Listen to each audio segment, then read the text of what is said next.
at a roof in Hamden doing an inspection for a homeowner looking to sell their house. First thing we look at is your eaves. Lift up the shingle.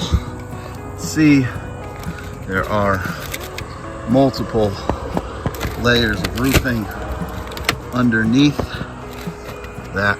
The gutters are probably not working properly due to the fact these are overhanging so far.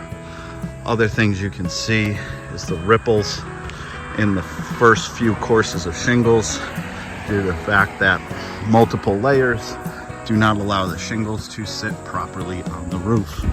This is why it is such a good idea to never do multiple layers.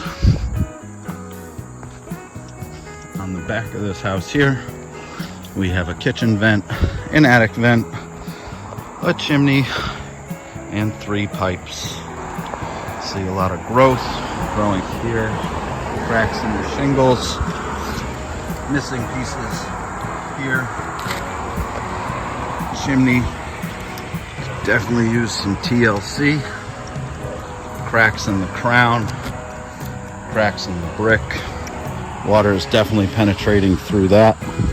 So have some growth on the side of the chimney as well. This chimney here, similar condition due to the age. Cracks in the crown, water can penetrate through there. Mortar joints, definitely open to water.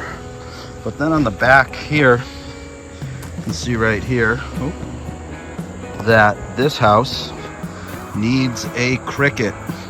What can happen over time, and you can see the tar here, is that water, debris, snow, ice can build up behind this and cause leaks backing up through the roof and into the chimney. Code in this area is if the chimney is wider than 18 inches, it requires a cricket.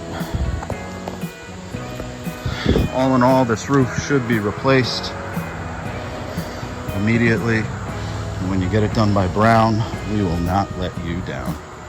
Have a great day.